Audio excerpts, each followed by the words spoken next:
Hey guys, here today to talk about director John Cassavetes. Now, this is just one of those discoveries that just really took me by surprise. I first discovered this man through the film Rosemary's Baby. He's that jerkhole of a guy in that movie. So I was just so I always loved his presence though, because he just seems like you just want to like him. And then it turns out, oh my gosh, yeah, holy moly, he's one of the greatest directors of all time. A million reasons to love this man. Man, all kinds of just timeless indie American films. He truly laid out the foundation of indie American films to come, as far as just getting very raw, personal, and capturing characters as they, in their subtle ways, as they kind of capture something of an American spirit flowing through them. And it's just all of his films turn out so beautiful at the end. I just really can't get enough of them. There's just two or three more I need to see, but I mean, the ones I've seen, I've loved about all of them. So let's get into it, shall we? So we got 1959, Shadows, and this is a great one because it just has a really nice slow burn effect to it, which really catches up to you in the end.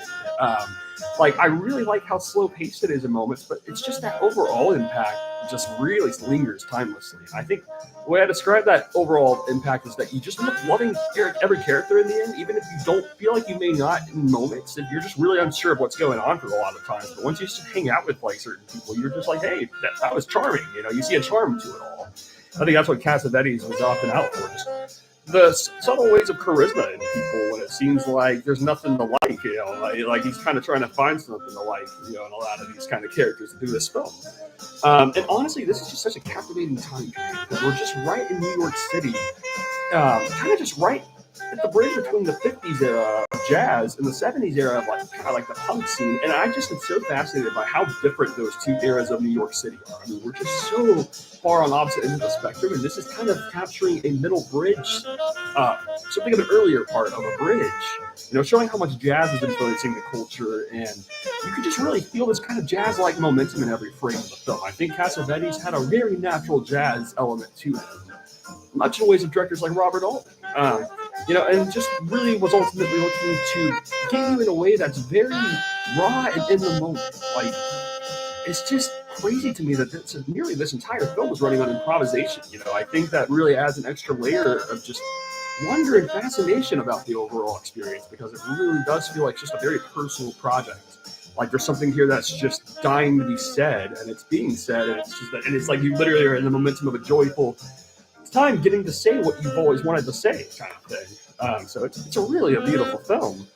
1968, Basis. It's the same year Rosemary's Baby came out with Cassavetes as a villain. But in this, good guy directed. And this is a great film. This is just one of those films that just kind of feels like the cinematic equivalent of just going out on one of those long, weird nights where just things are just weird, nasty, everyone's drunk, crazy. Everyone's just kind of not like the friendliest. There's a lot of cold-heartedness in the air. However, no one's really too friendly to each other.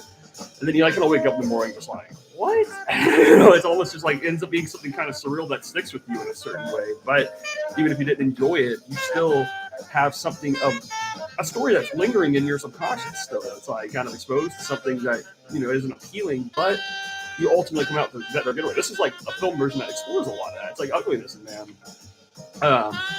And it just really feels like you're getting just plunges right into these kind of conversations with no real context. So it feels like it doesn't make sense, but this is very much, I think, like the heart of an Andy Warhol project. But I think this is like kind of taken to even more fascinating and unique places in a lot of ways. Because Cassavetes is really out to just further expand on just like kind of finding just something grounded and human in something that doesn't make sense. I think that's what he was ultimately out for in the end with all of his films, just trying to make sense of something that makes no sense, basically. By punching you right into these situations that are just like, why am I watching this? But for some reason, I cannot stop watching this. That's really the feeling I have the entire way through. I'm just so captivated because of the way it's told. Again, it's that Warholian energy of, how bands like Velvet Underground capture this too. It's films of Sergio Leone. It's like just this kind of anything goes sort of feeling. And you just have to go with it because it's leaving something of an impact that's almost turns out to just be very timeless and spiritual to a man. And it's just like you end up kind of always seeing things this way once you kind of like watch this. It's like a bit of a grainy black and white film, and I really love the layers of detail within like just the fashion and the way the characters were interacting with each other in this time period. I think it really does get into a lot of that fascination, and I think that a lot of the words that can correlate with all this. There's like a sad beauty living inside of all of this too. Something of a loss of innocence is captured. And this just really feels like the blueprint for framework for just so much like the best films of the 70s that come, where you're just very raw and in depth with characters that you almost don't want to be too close to, but you're just too fascinated to leave by something, of a greater force kind of hovering over all of this. So it's just so interesting. But yeah, no, it's a great film, and I really can't wait to watch it again. I really couldn't stop thinking about it once I saw it. I haven't seen Husbands in 1970. There's one called Minnie, and I haven't even seen it, so I really, no, I haven't. I gotta see that though. There's some. They both seem extremely fascinating, different. So, but in 1974, we got A Woman Under the Influence, and man, this movie just hurts at how true it is. Might be some of the greatest acting I've ever seen in my life, particularly from Gina Rowlands. I love her in this collaboration with Cassavetes is just perhaps one of the most organically classic I've ever seen. Like, it just flows like grace, like, just the full spectrum of light and dark, ugly and beauty, just everything.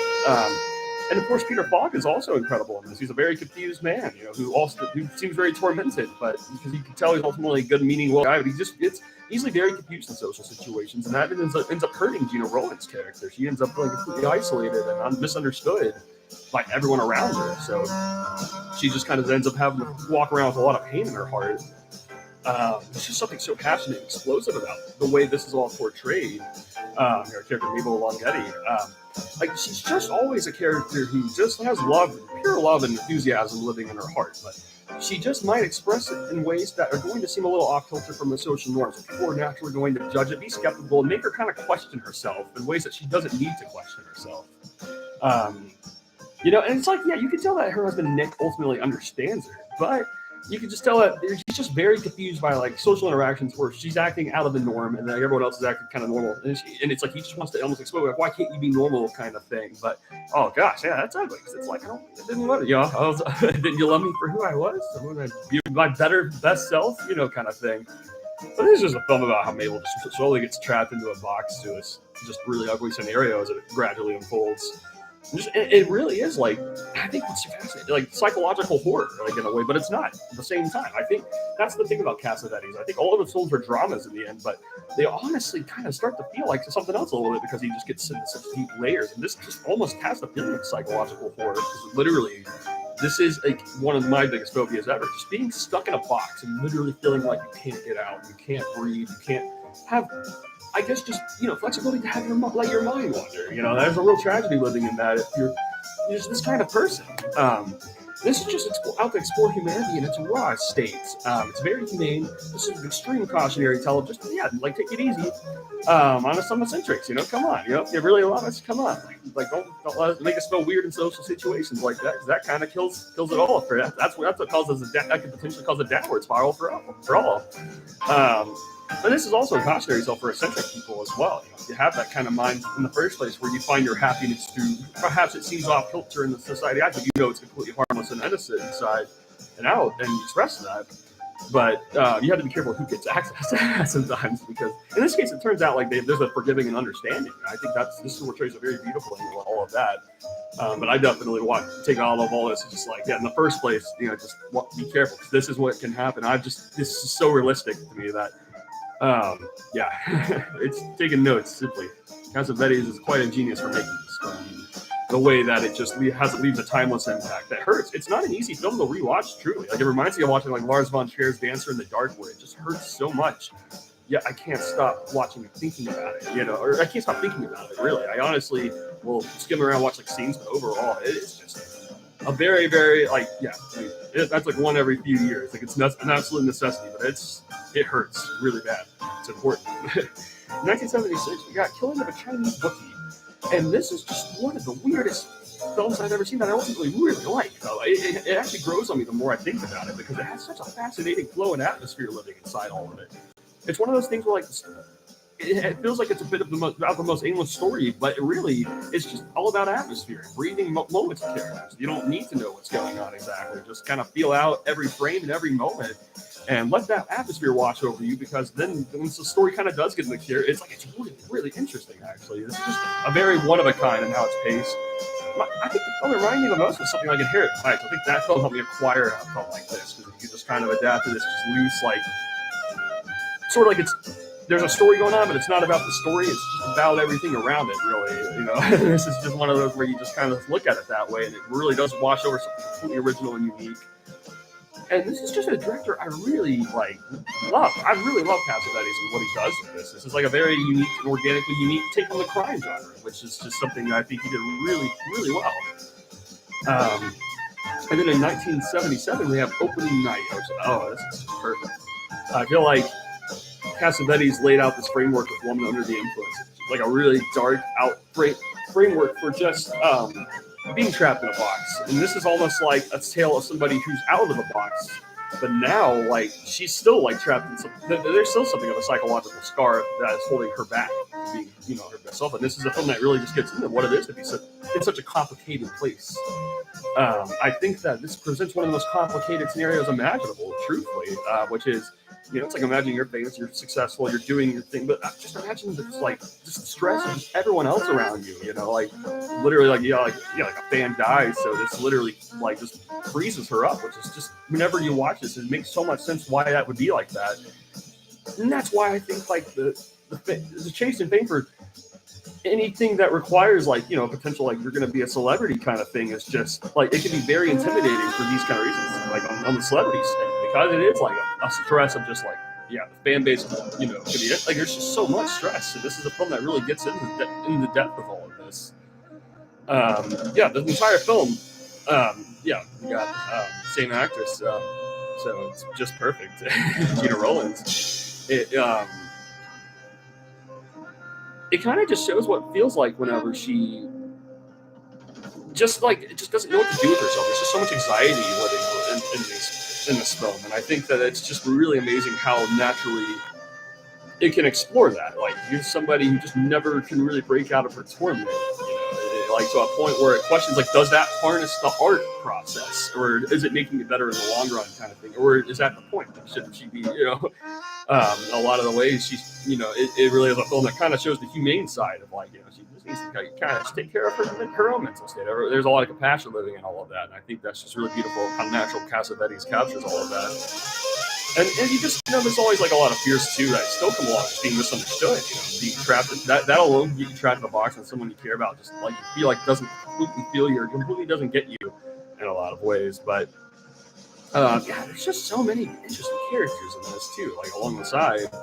I really love the way that the last scene kind of plays out. It dives a little bit into the surrealism, but I think that it just leaves an impact that's very timeless, and it's perfect for maybe the best film, one of the best films ever made about just stage performance in general, and just kind of the anxieties that come along with it, but how a person ultimately will overcome that in time. And it's going to sound like the weirdest comparison, but I feel I think of a lot of the film Black Swan, and I think this is a more optimistic shade of what a film like that was expressing. I think that was a darker, more thriller, and again, this is with Woman Under the Influence. I feel I know this is a drama, but it literally almost feels like a thriller in a weird way. Just in the way that it plays out, there's just a suspense lingering over the story. Just the anxiety, I think, just alone generates a lot of just feelings of dread inside. So just kind of getting that deep into a person who is that, we're getting these levels of anxiety. There is just a lot of intense feelings, you're going to feel when watching that. And on a second rewatch, I had to determine, this is just perfect films in all of these ways. And I just only want to watch it again. So it's still just one that's washing over me, and its unique glory and impact. Because I think that's a lot of my pursuit as a director. I want to better understand the walk of an actor and actress. I think I might be finding myself the most captivated by that right now. I'm just how a director interacts with actors. It's something of an organic balance that is happening.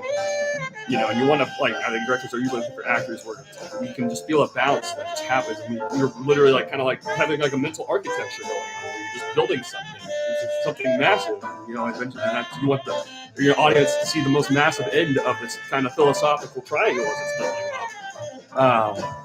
So yeah, we got 1984, my absolute favorite Cassavetes film, Love Streams, and this is just number one, man. This is one of the best films I've ever seen. The more it watches, its impact washes over more. The more I realize this is just a life-affirming masterpiece of the highest order. It's just one of the most plain human films I've ever seen.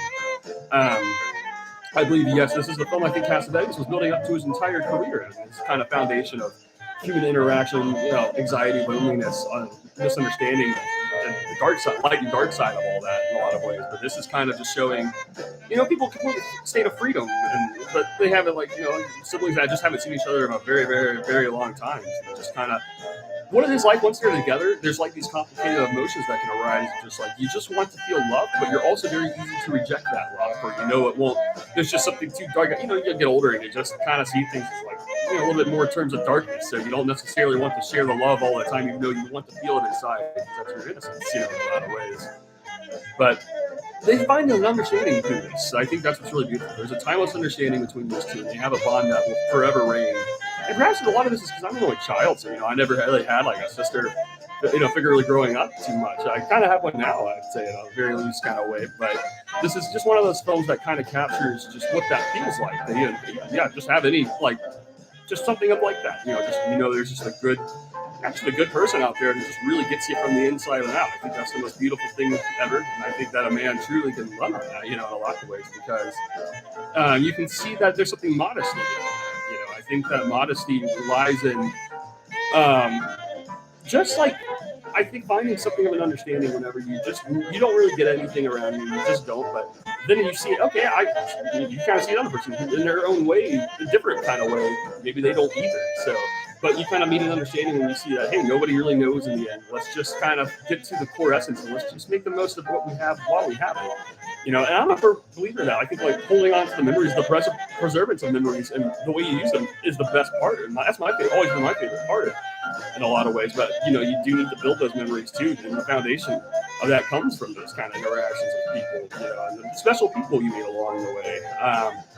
And this is just one of those things where it's just it's almost like low-key very surreal too, in the way that the atmosphere kind of pours everything out, in the way that you're up going to these scenarios where it's just like, what? Like, who are you? Like, who are these characters? Like, this is almost weird in a lot of ways, but I think that's just the charisma of Cassavetes. There is a lot of I don't know what's going on, but I just am going with it, and I love it, in a lot of ways. You got Gina Rollins in this again. It's just so true and real the entire way through. That's the best way I could describe it, and it's just one of the best films I've ever seen. And I can't get over the soundtrack particularly. And it just made me think of all kinds of questions, But after you get out of that kind of bond, it's a happiness, a spark of happiness that we're really seeking. And I think the older you get, I personally am kind of seeing through these kind of films, feels like this, feels like Linklater Before Midnight gets me into, but it's maybe not. But I'm looking for something maybe spiritual, and something that can spiritually kind of impact me psychologically as well. And kind of just help you kind of understand, find some fresh understandings about yourself in a lot of ways. It's you can tell that he's a little angry a lot of. He's got some anger living in him, but it's like she almost soothes his anger, you could say, in a lot of ways, because you kind of start to see that whenever you have all these negative feelings towards other people, there is something of a roadblock living inside of yourself, and it has nothing to do with anyone but yourself. If it's really living under your skin this long and hard, and it's about kind of fighting right out of that whenever you kind of have that special, understanding with another person. And it's just after a while, you just kind of have to see that. Yeah, it's just perfect. I'm just realistic. This movie is just a really touchingly perfect film. And I feel like I'm just, in the end of the day, my words can't do justice to how perfect the experience of watching this film is. You can only say you just got to see it for yourself, because it's perfect. And what Cassavetes really did with this film is just truly magnificent. I think what he laid out is so perfectly timeless for all films to come forward. We've seen it in the 90s, 2000s, we're still seeing it now, 2010s, 2020s. It's just, he's a genius, man. So, Cassavetes.